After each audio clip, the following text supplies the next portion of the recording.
So be comfortable yourself and relax your body and keep your back straight and neck head straight in one line. So bring your attention to this bell sound. And while you're focusing to the sound, mentally relax your body, relax your mind, and relax your breathing with your thoughts. Do nothing extra. Also remember, gently close your eyes. Just follow the sound, please.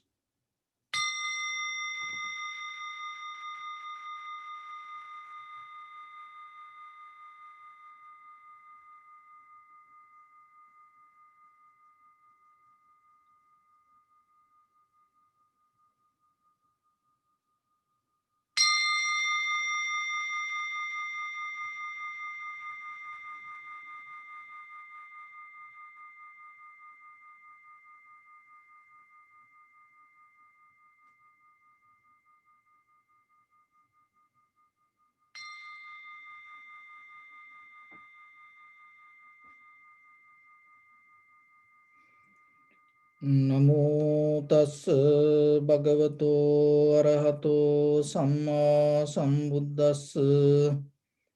Namo tassa bhagavato arahato samma sambuddhassa. Namo tassa bhagavato arahato samma sambuddhassa.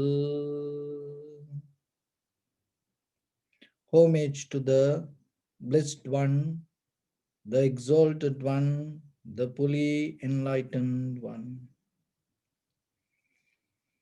So, dear Dhamma practitioners, before we start our session, I will give some guidelines, and it is important when you practice meditation to become very clear yourself with the techniques and the path and the reason, the desire inside you, and the deeper your inner behavior. So this all very important, because this is a practice we try to understand regarding ourselves.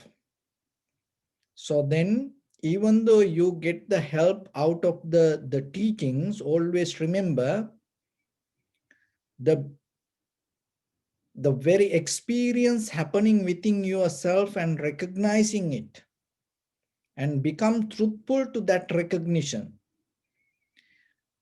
Becoming truthful to your own recognition is the most important quality that you have to develop with the meditation. Not you surrender to teachings, giving up your self-experience.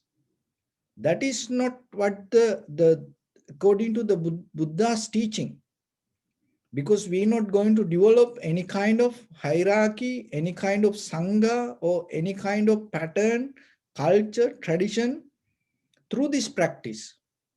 We already came in our samsaric journey, eons by eons, we already came passing that everything. So we trying to develop a method to experience ourselves, to be free from that all the patterns, the methods and traditions, the culture and views. So like that. How you can do this? Not by following a teacher, not by following a method, not by surrendering and worshipping a teacher or even the Buddha. Buddha himself taught this method not to become just the follower of the Buddha or the Dhamma or the Sangha. You get the help and you recognize what is happening within yourself. Because the very purpose of the Dharma lead you, take you to a place to understand yourself. self-realization. That is the bottom line. Without that, the whatever happen is not going to help. So that self-recognition comes when you become truthful to your own inner experience. If you cheat yourself, if you neglect, remember this all. If you neglect yourself, if you cheat yourself, if you're not giving the best to your own practice, you cannot recognize this. Maybe you practicing that one of the best meditation technique, or you go to a whatever the retreats, or you follow whatever the course, but when you come to practice within yourself, if you not become truthful to your inner experience, you may find kind of like a mental comfort, physical comfort, even maybe you come to a tranquility state, but you cannot go into the bottom of the truth.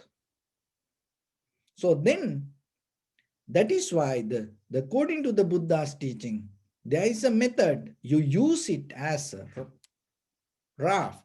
You use it as a bridge to cross the river, not to carry it. So then you get the teachings, you listen, and you get the method, and you get into the method. But once you get into it, it should take you to your destination. So then the technique itself becomes kind of like a vehicle. So once you get into that, it should take you to your destination. What is the destination? Inner wisdom, inner recognition. But if you don't have the self-awareness, and maybe it will keep taking you to several places, but you're not going to see it. So then always remember, when it comes to the meditation, you have to be free from the patterns, methods, culture, traditions, kind of like that, believing, or even regarding any kind of deeper, that the faith or the conviction to the technique, you bound to it. No, you gain the freedom. You gain the freedom. This all you have to use everything as a tool. Don't afraid to question. Don't afraid to look into it. Otherwise, because if you have the higher faith, conviction, the deeper trust regarding something, slowly what will happen? It is start to take you to fear. Then you bound to that. You cannot become free from it. You become debtor to that own practice. Don't be like that. Don't afraid for meditation. That is one thing, because it is you. It is you observing your own inhalation, exhalation. Don't afraid for your own mind. When you see something, don't afraid to look into it. That is very important. So with that, in the beginning, we come to tranquility to practice. It is in the beginning, as beginners, it is very necessary. Remember this all, we use just practice point of view. That's it. Otherwise, we're not going to come to the strong permanent view. Oh, it should be like this. Oh, you have to come to meditation, and then you have to practice tranquility, then you have to go to vipassana. It's not like that. Oh, you have to observe inhalation, exhalation. Oh, you have to go recognizing this is the beginning, middle, end. It is not like that. Person to person, that your experience can be different. But at the same time, to get into this, sometimes you cannot jump from whatever the place you want. It's like you when you want to get into a bus, where you have to be You have to be in the bus stop. If you are there, then you can get in. Otherwise, how about when the bus running on the middle of the road? If you try to get in, you get into a trouble. So like that, in the beginning, to get into the method, get into the path, that's why we use the system. But otherwise, not to worship, not to clinging to that. Always remember, you practice it. At the same time, you have to be free from the technique. You practice the technique, but you're not going to become a debtor to the technique. You have to be free from the technique. So that is something make your mind powerful. It's same like this. You use the money without attaching to money, but that doesn't mean you don't know about it. You know the value of the money, and you use it, you save it, but there is no attachment to money. The same way, you use the technique, you know the technique, you know the method, but there is no attachment. So you become free from it. So then you develop the tranquility state in the beginning, and as primary mental object, we take inhalation, exhalation. There are many reasons for we take the inhalation, exhalation, and because it is nourishing your mind and body, and there is a deeper connection. When you go to the strengthen your inner wisdom, that your mind and the body listen to the nature of the inhalation, exhalation. So the mind is invisible, it is all over your body. There is a way that you can get into the mind once you start to recognize the inhalation, exhalation. So another thing is, it is 24/7 available with you. And once you start to get into that, it not depending on anything, and it the thrust, the clarity you gain out of observing inhalation, exhalation, very accurate, 100%. So it take you out of the doubt. That's why when you have too much questions regarding anything, that's why this anapana or practicing inhalation or observing inhalation, exhalation is one of the best techniques. And when you have too much logical questions, so this meditation can help you to bring the clarity to you. And it directly effect for your wisdom. So another thing is, all that it help you to very easily and deeply get connected to the vipassana. In the vipassana, there are four foundations. Kaya anupassana, contemplating the body. Vedana anupassana, contemplating the pain or the feelings. Chitta anupassana, contemplating the mind. Dhamma anupassana, contemplating the Dhamma or the phenomena or the nature. So when you observe inhalation, exhalation, all these four foundations you can recognize within the inhalation, exhalation also. Another thing is, deeply, when you come to tranquility state of practice, it help you to hindrance, that get out of the five hindrance. Because the way you breathe affect for your thoughts, your inner behavior, in your inner mental formations. It deeply affect for your blood. So the behavior of the blood activate your all the muscle memory. And once the muscle memory activate, it brings that all the mental formations as emotions. So then when you go to the inhalation, exhalation, when you calm down it and deeply, you reverse the pattern to come to a point to not to go with the emotions or not to go with the current. So that is tranquility method. So in the beginning, We just practice as a method, but not to attach, but to practice to get into the path. Once you get into the path, it may be going to be different for you. But whatever, learn to observe the inhalation, exhalation.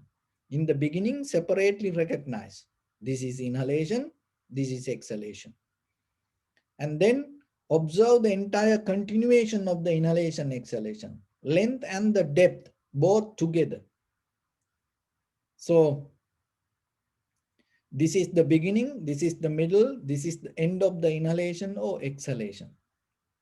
And once the mind becomes sharper and clear, and you go a little bit more deeper, and then you recognizing the behavior.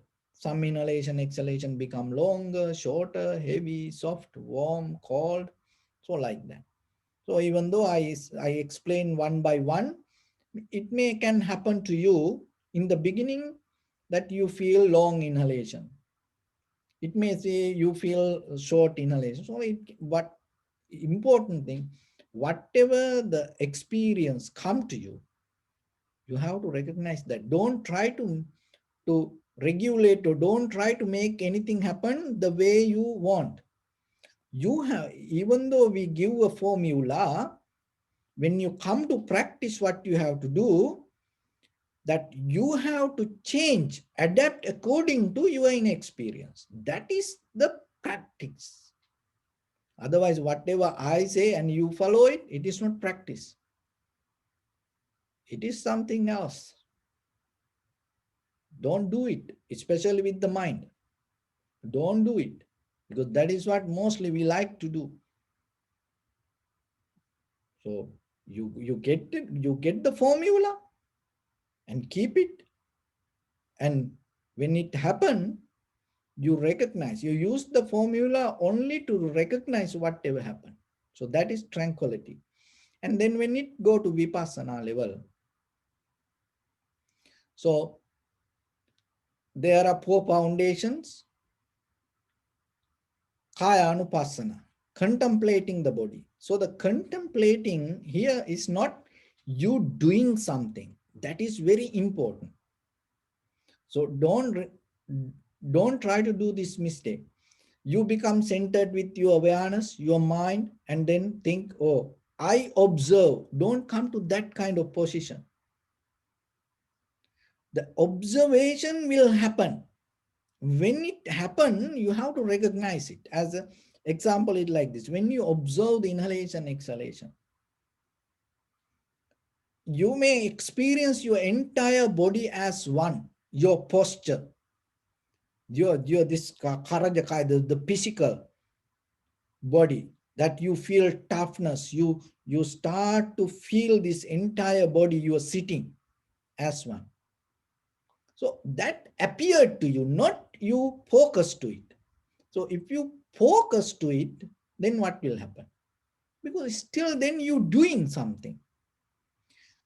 When it comes to vipassana, it is not you doing something. So whatever happen, you recognize. That is the method you have to follow. So because we use the word contemplating, so it is kind of like a you doing, you observing. No, the whatever happen, you recognize. Because even that all the method of this Dhamma, the Eightfold Path, it is not even the when it comes to deeper level of Panchasila, 5 precepts, it is not you do, oh, I don't kill, I don't steal. When the recognition arises, it's not happening from you. There is no energy in you to do that. That is the most safe place.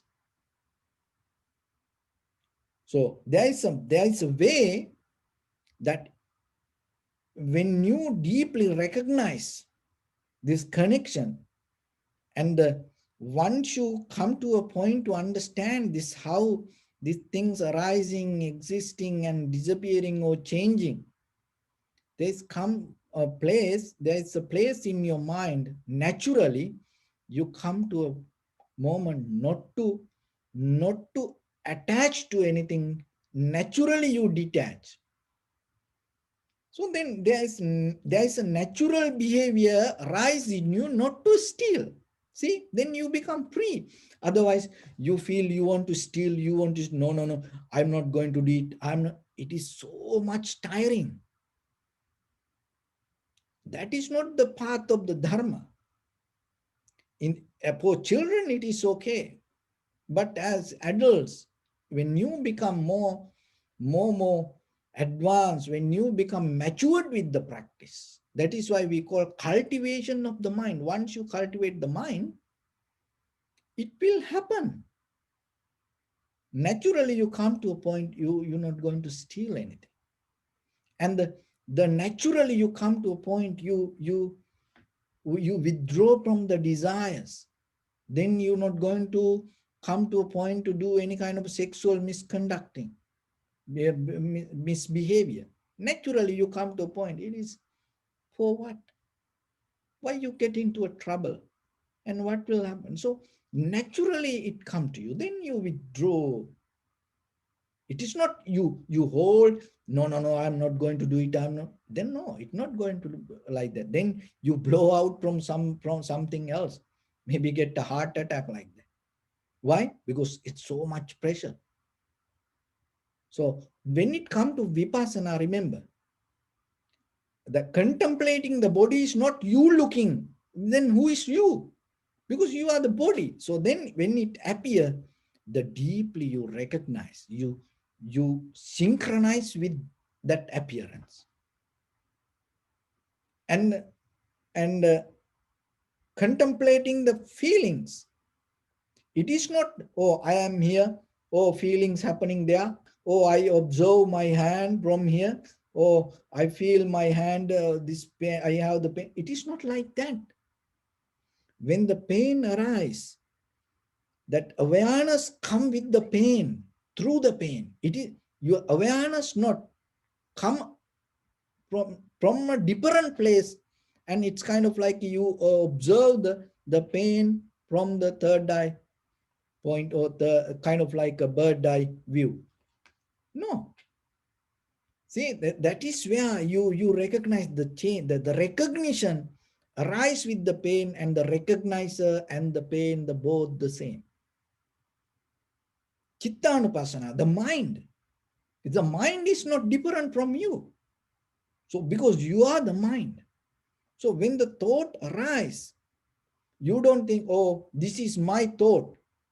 Then if you can separate your thought from you, who you are, then again you go to that self-centered mind. So that's why when it comes to vipassana, because the thought, very nature of the thought arise from you, you recognize that arising, not separating from it. And Dhammanupassana phenomena, you observing this everything, behavior of the nature, and then arising and existence and cause and effect. So then that is where you come to a point, this everything happening according to necessary conditions in the moment, and everything change. That everything change means the observer also change. The mistake we does, oh, observer, I am doing meditation. Oh, I did it yesterday, and today I going to do it, and I am keep continuing. Who is who is continuing it? There is no the permanent self or observer keep practicing. And that's why sometimes people ask, oh, Bhante, Venerable, that how long you practice meditation? How many years you practice meditation? See, that it's a very natural question. People ask. So if you say, oh, now I'm 10 years practicing meditation, in conventionally, we use our name and form and the timeline or like that. But if you come to a point to think yourself, oh, 10 years I practice meditation. See, Who is that 10 years? Keep continuing. That then you come to a point, you accumulating your experience. When you come to a point to be with the experience anymore, there is no accumulation. You become free from that moment.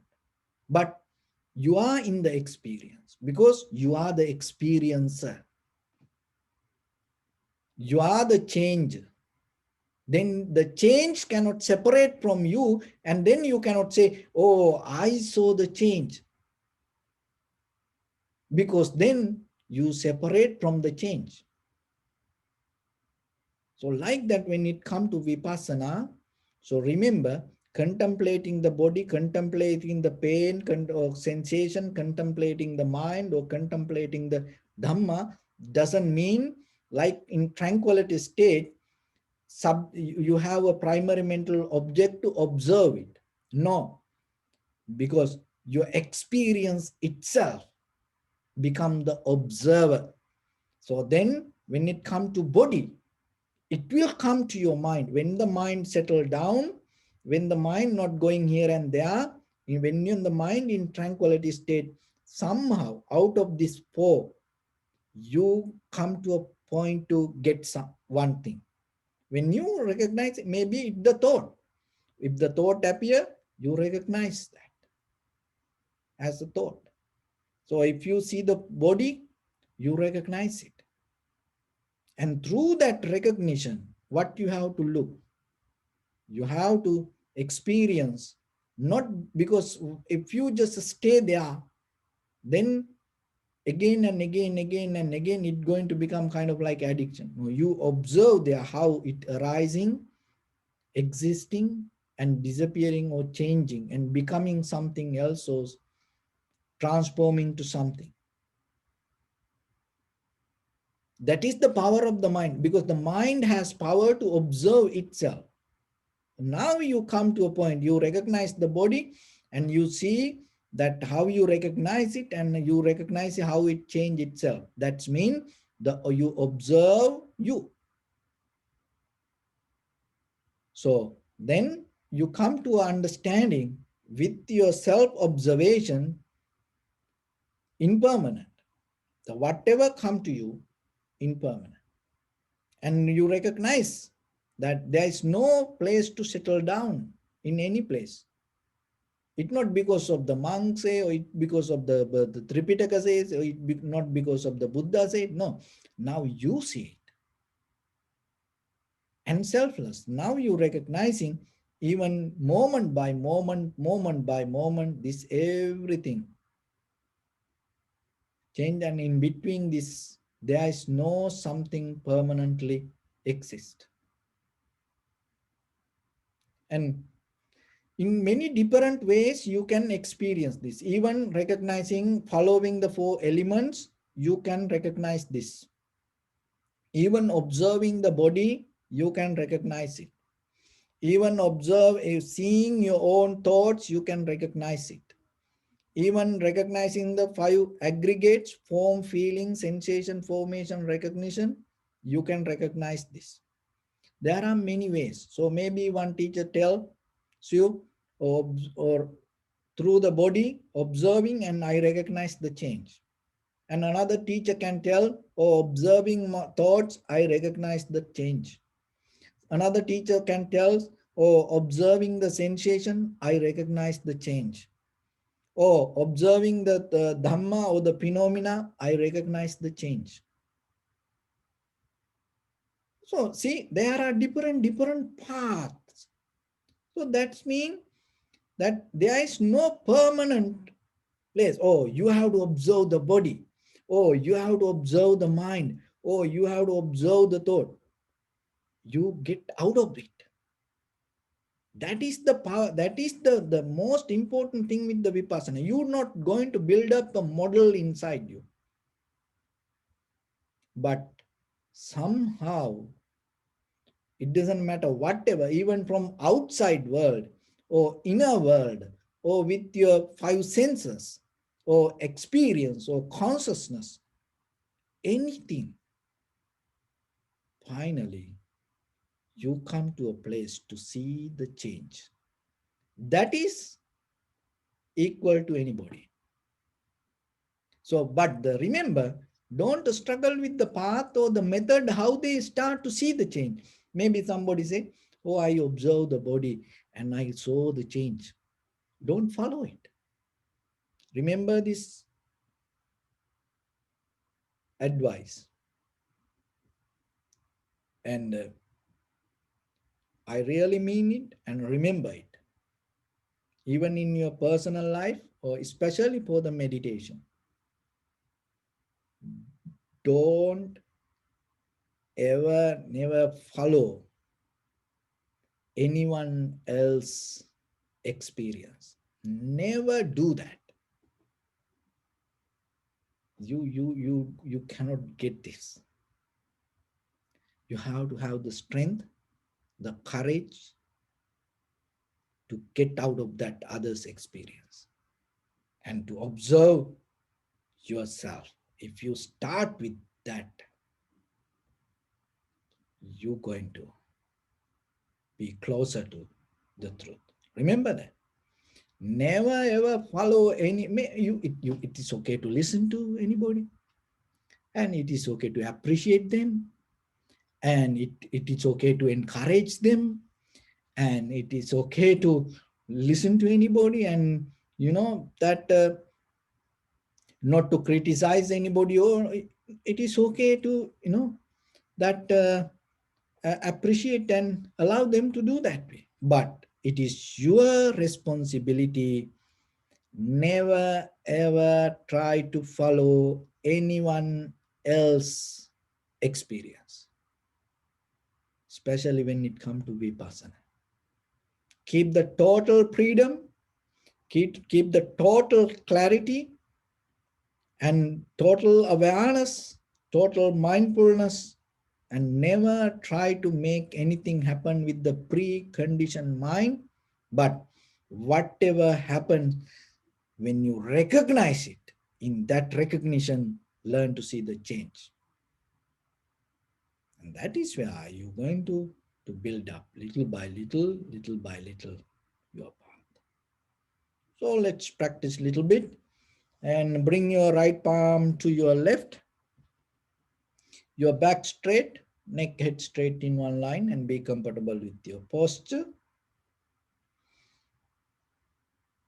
Bring your attention to your body and scan head to toes 3 times yourself and say, So Patveva, or may I be well and happy, 3 times.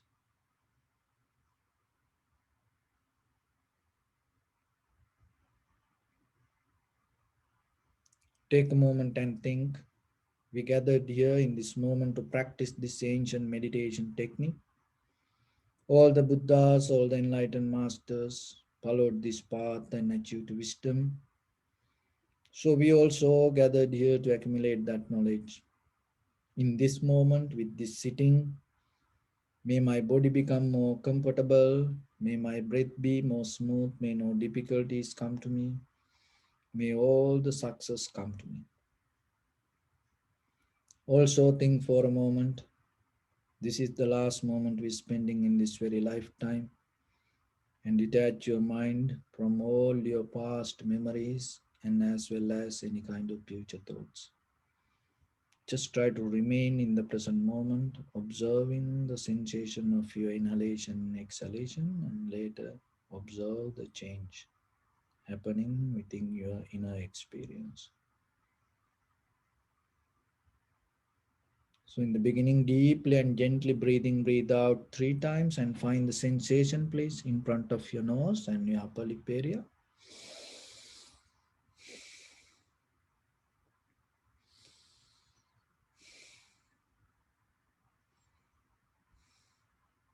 And bring your attention to your inhalation, exhalation, and see whatever the experience happen and go with it. Just keep recognizing without make anything happen the way you want.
Keep focus to inhalation, exhalation.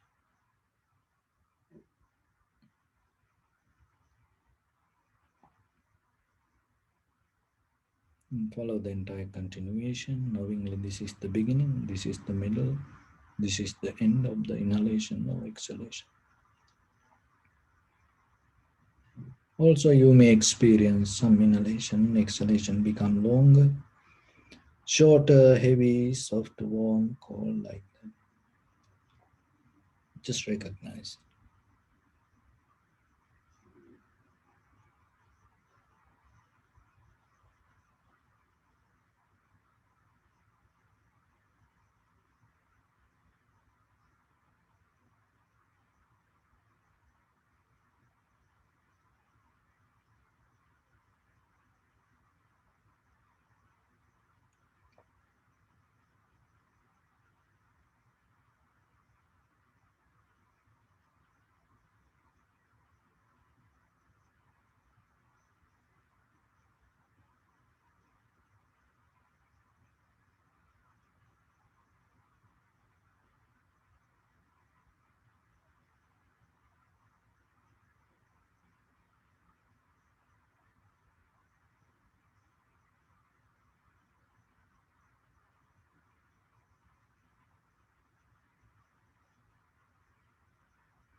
Keep your attention to the sensation and observe the change. So, whatever experience happens, don't hold it to its surface level. Just go to the depth and see the change.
Bring your attention to your body. Observe your posture.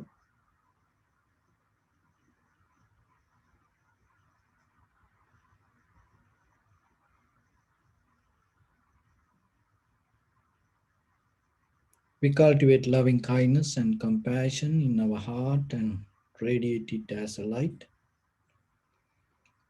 through entire your compound, village, city, state, country, world, around this universe.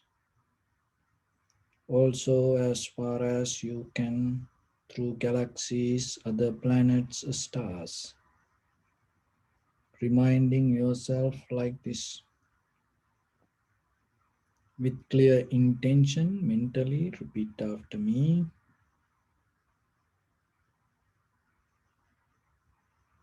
May all living beings in this universe be well and happy.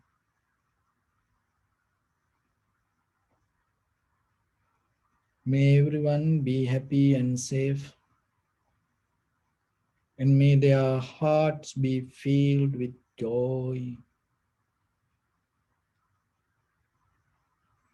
May all living beings live in security and in peace. Beings who are frail or strong, tall or short, big or small, visible or not visible,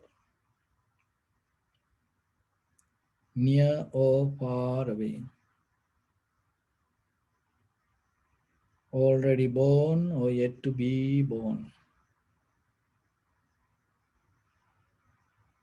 May all of them dwell in perfect tranquility. Let no one do harm to anyone. Let no one put the life of anyone in danger. Let no one out of anger or ill will wish anyone any harm.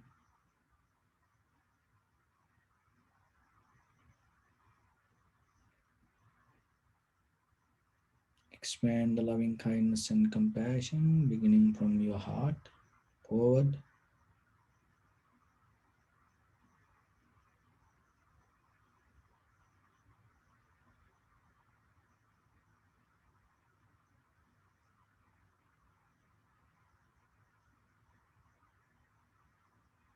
Visualize yourself and send it as a light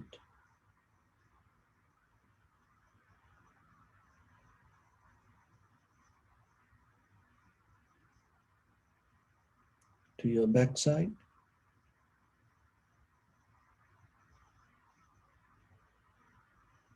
to your left side,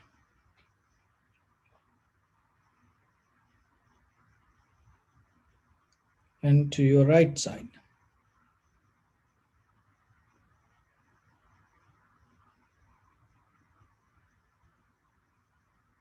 Downward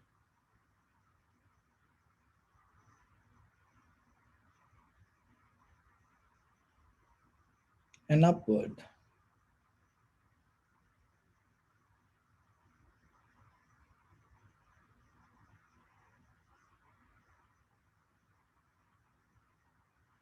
To all six directions at once, like the moon, the sun.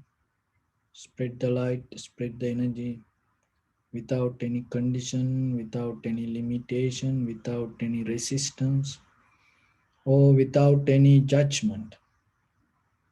Let your heart to shine with the loving kindness and compassion from the bottom of it, with the maximum effort to the highest. Wishing yourself, may all living beings in this universe be well and happy.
Say sadhu, sadhu, sadhu.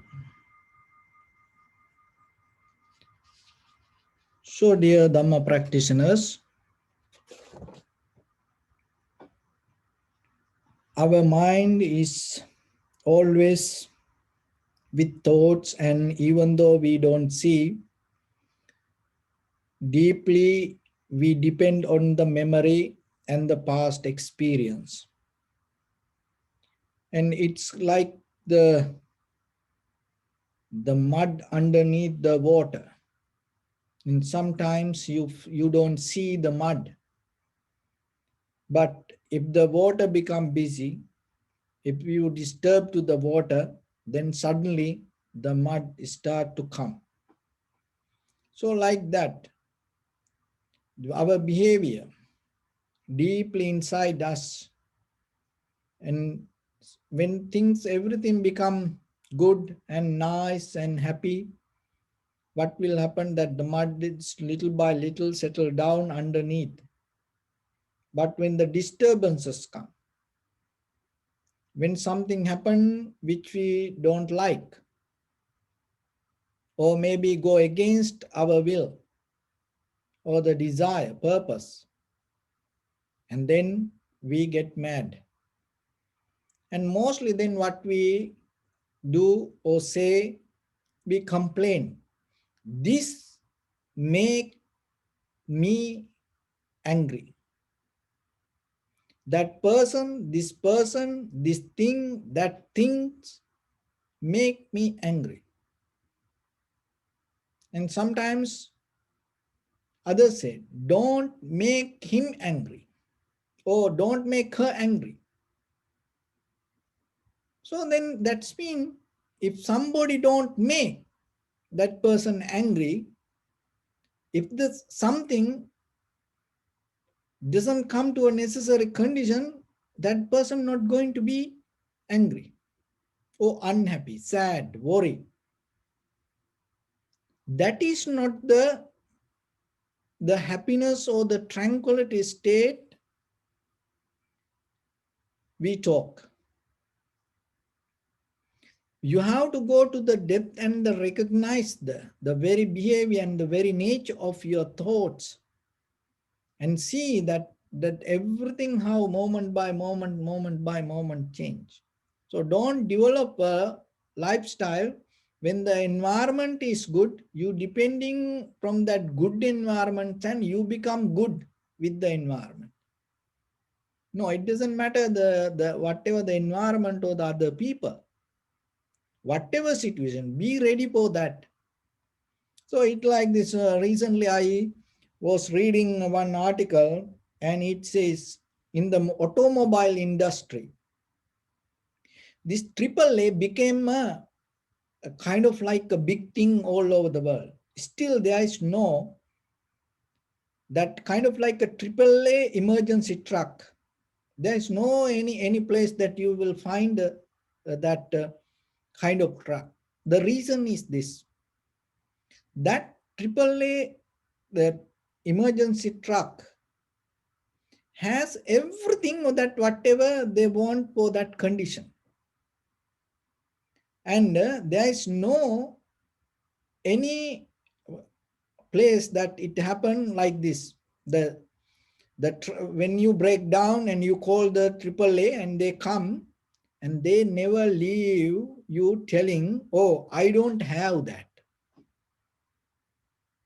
Oh, I cannot fix this because I don't have it. Somehow they have some tools to fix that. And otherwise what they does, they call another truck and they stay there until that truck comes. With that whatever the necessary equipment that they need. Otherwise they never leave. Oh, like in our countries like Sri Lanka, sometimes, and you call person and they come and they say, oh, I cannot do this because I don't have it, I don't have this tool, and they go. And sometimes that you see the board, or maybe hardware. So when they say, oh, you can find, yeah, we have everything. And then you go there and you ask something and they tell, oh, only that one we don't have. No, only that one we don't have. Other everything we have. So when 10 people come, they say for that 10 people, only that, final, they don't have that 10 things. But they in their head, in their signboard, they think they have everything. So when it comes to your life, so be like that AAA emergency truck. Be ready for any situation in life. Maybe for you, and maybe your husband, your brother, your wife, your children, your friends and family members, brothers, sisters, your neighbors. Be a person. When if somebody call you asking a help, there is some way you can help for that person. Be a person like that. No, be a person. If there is somebody call you asking for help, be a person like that. I had like that friend in Sri Lanka.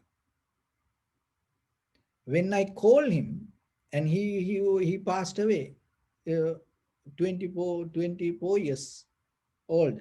He passed away few months back. I had that my friend. When I call him, it doesn't matter whatever the time. If I call him and tell something, he used to do it for me.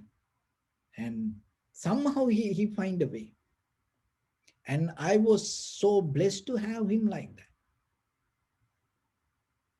And I learn it from him. And if somebody asks a help, and I try to do my best. So that's why I know the value of that. So that's why I am telling to you. It's not for strangers or the unknown people. No, just remember for your own husband, for your own wife, for your own children, for your own parents, for your own brothers, sisters, friends. If somebody asks you something, if they ask something, and try to do your best. To become like that, it is not easy. No, but it is a kind of something that you develop. It's like, just imagine you just you traveling around the world, and then there is suddenly you landed to this place that somewhere terrorist group come and and put you in a prison, and there's no way that you can get out of. And then somehow you find a chance to make a phone call, only one phone call. And you should have a number to call. When you call that, if I call this number, this person going to come and get me somehow.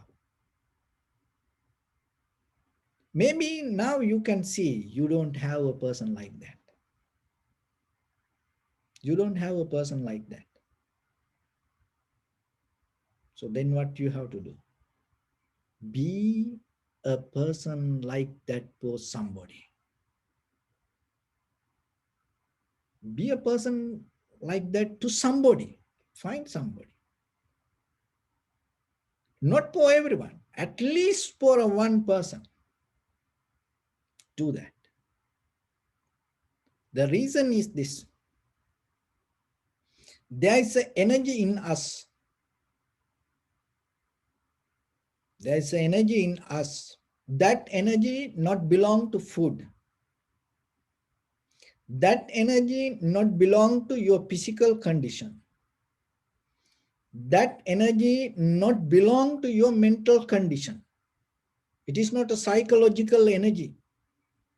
That's why, sometimes mentally you get tired.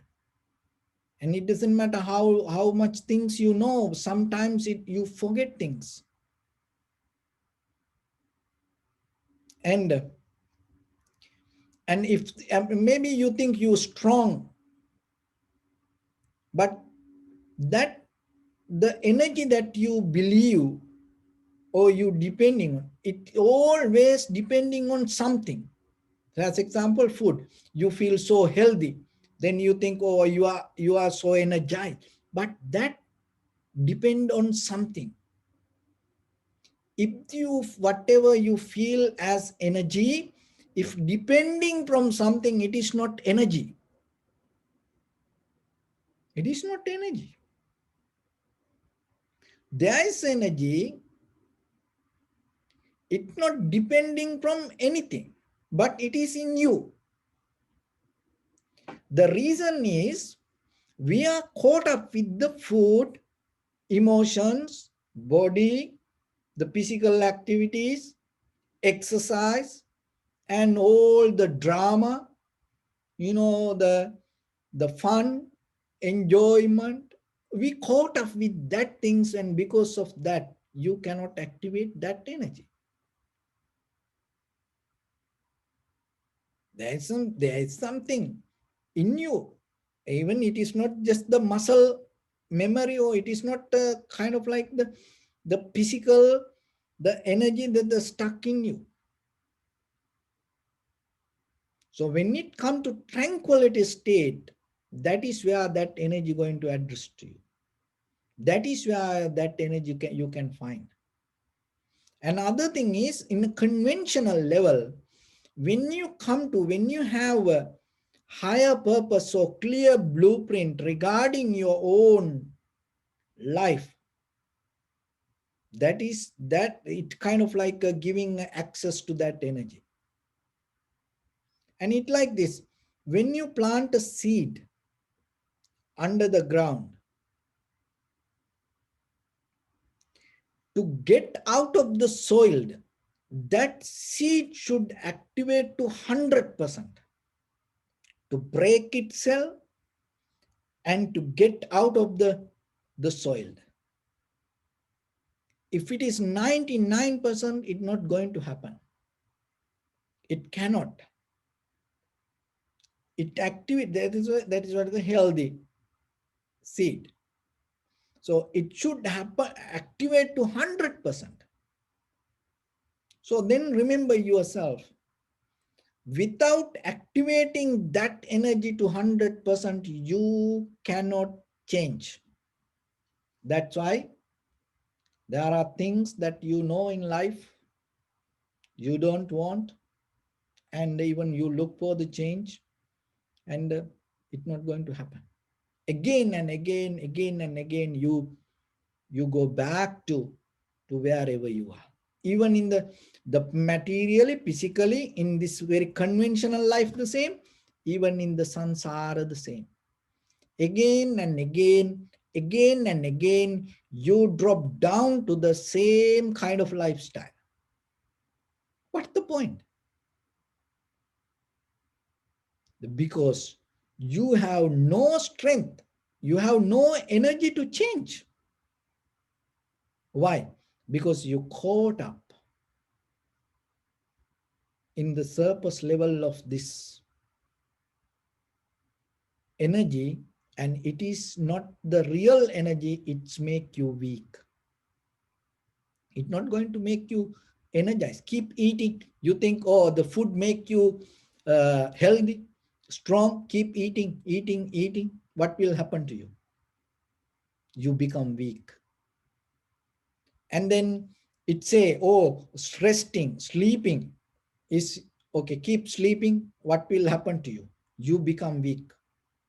And enjoying, having fun, or maybe dancing, or going out and party, drinking. keep doing it, what will happen? You become weak and start to go with all the sensual pleasures. And what will happen? You become weak. Only 2-3 days you will go, done. Then how?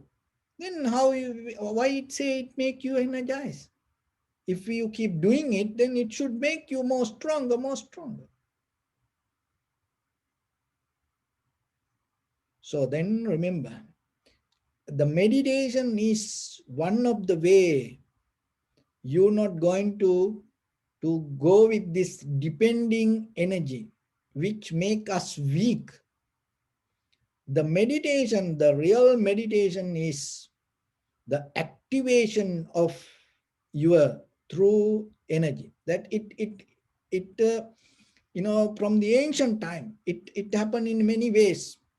In the yoga, Kevalya, body, mind, and the universe become one, harmonized. Kevalya. In the Zen meditation, Satori, and even the Chinese meditation, yin and yang. You know? And the another thing in the history, it's come Kundalini power, you know, and Samadhi, tranquility state. This all nothing to do with the physical. It's nothing to do with this mental energy. You detach from this both, psychological and physical energy. And you detach from the both, and you come to a different level of energy. And in day-to-day life, our very, very behavior. And remember that the sensual pleasures or the desires and the emotions, and it deactivate that energy. Another thing is unpleasant situation, the drama, fighting, arguments. This all deactivate that energy. It closes down. So to activate this energy, there is a method. So the very first step, vireka. So the vireka is mostly we do in the Ayurvedic or tradition like that. Mostly what we does, it's physically just we try to do it. Vireka means releasing that whatever you holding. So that's as mean whatever you eat. So in Ayurveda it say, okay, you have to vireka. So that's mean you have to empty your stomach and cleaning it, take out everything. There are sometimes the medication, once you take it, everything flush. It's called vireka. So in your mind, and remember to do the vireka from your thoughts, mental formations, patterns, the desires that you build. So whatever that you dream or whatever you have hopes in your life, and give a break to your mind. 1 minute, 2 minutes, nothing. You get out, you empty. It is okay, you keep following it tomorrow. It's like you eat today whatever and you do the vireka and you clean your body, but maybe tomorrow you will eat it again.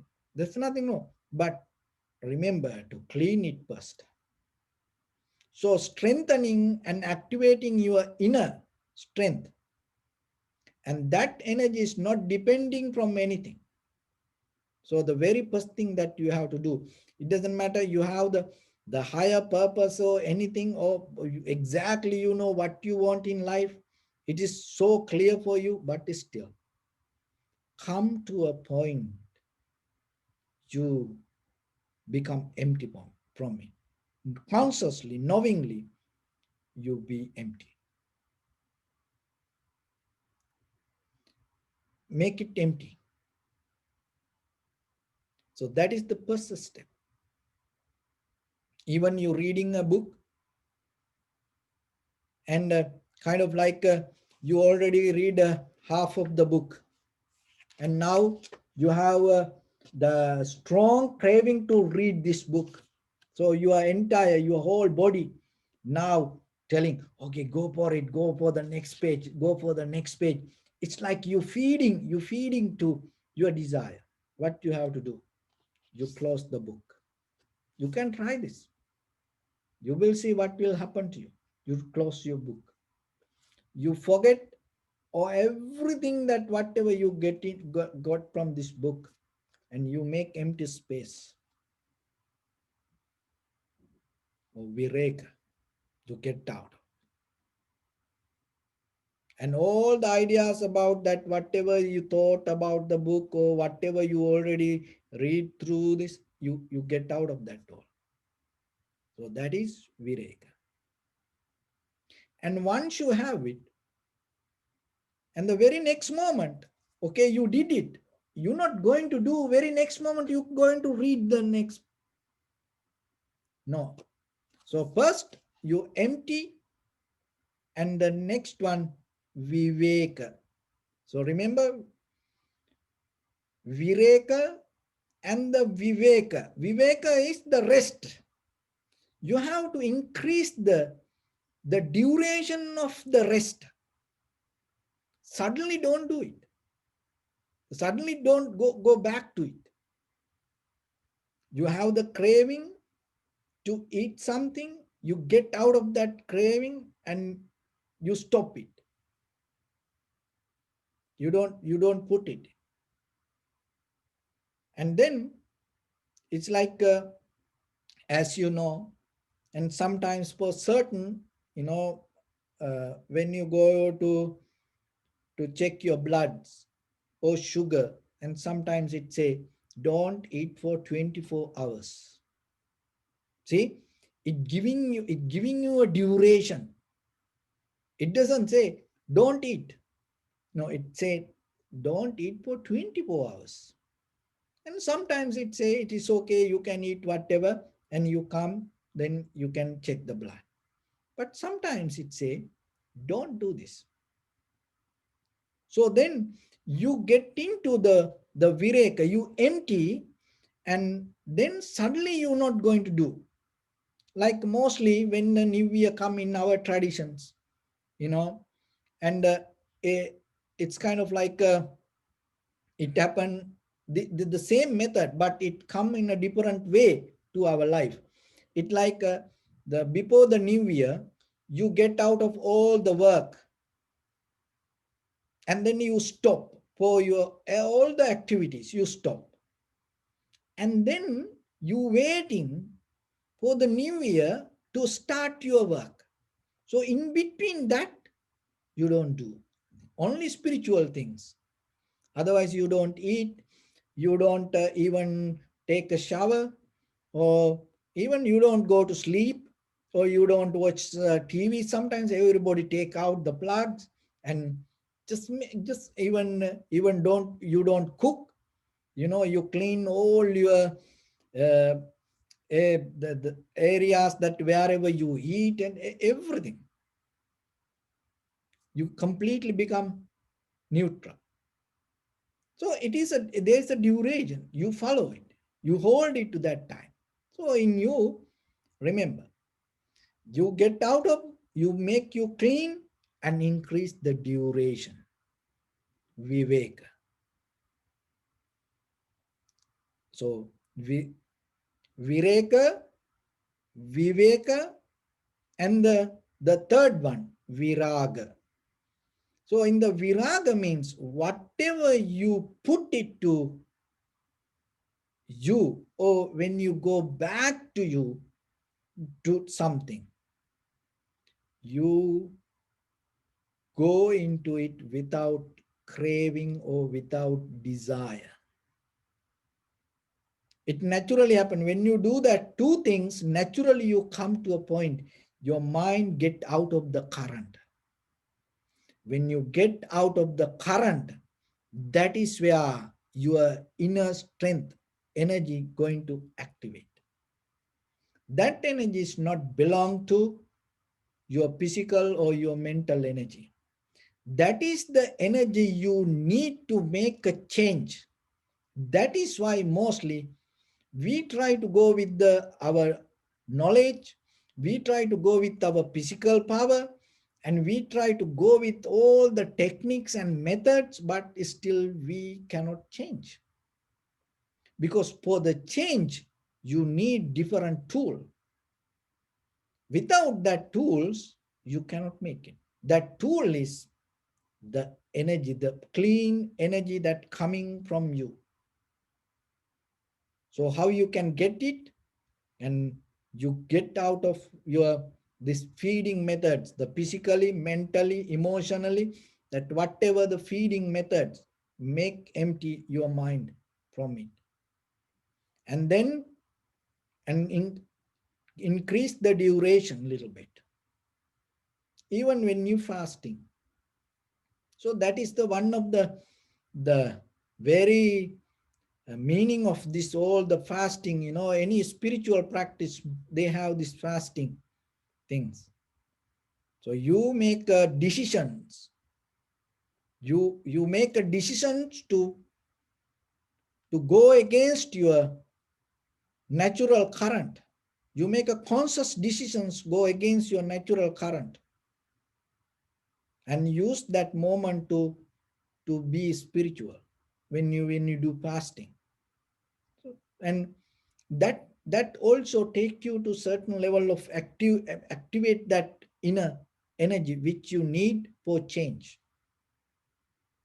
Because if you have that change moment by moment, within 1 year, you become completely a different person. Look at ourselves. Now already this year, that the half of the month gone, and 31st night, and after that, we thought about things, we make plans, but then slowly what happened? And maybe you clean the house and everything, and now you go and see that everything went back to the same places. And you keep eating the same way, you sleeping the same way, you start to get back to your old method which you used to keep doing many years. See, even the physical things. And you thought, oh, I want to clean my house, and you clean everything, and then you want to throw something away, and you put it outside the house thinking, I'm going to throw it. But now go and look, it is inside your house at the same place, and even you don't know how it came into inside there. So it's like that. Our mind the same. That is what we go with the sansara like that. So then remember, there is something that inside you as energy exit which you need for the change. So if you really look for the change, your liberation and your transformation to a better person, so remember, you need to activate that. How you can do? Come to a very first level to make empty you. It doesn't matter how valuable, how good things that you know or you learn, or come to a point just for a moment. Make it empty, clear. And then take a rest. Increase the duration. Don't go back to it. Take a rest. And physically also you can practice this, but this is a more mental practice. Take a rest. And then start to get it without craving, because when you do that 2 steps, the craving not going to be there when you're going to put it. And bring it back. Maybe the same thing, bring it back. Or whatever you keep doing, start to keep doing, then you will see it is different. That understanding of difference or the recognition already place you in the change. So with that, I bless upon everyone. With this good practice, may all of you be well, happy and peaceful. May no harm come to you. May no difficulties come to you. May no problems come to you. May you also have the patience, courage, understanding, and determination to meet and overcome inevitable difficulties in your life. During this time period, may everyone stay healthy and safe. And finally, may all of you attain supreme bliss of Nibbana. Sabbityo vajjantu sabbarogo vinassatu mate bhavatantarayo sukhi digaayuko bhava ettavata cha mehi sampadam punya sampadam sabbe deva numodantu sabba sampatti siddhya sabbe bhuta numodantu sabba sampatti siddhya sabbe satta numodantu sabba sampatti siddhya idamme punya kammang asavakkaya vahang hotu sabba dukkha pamunchatu. Bless you.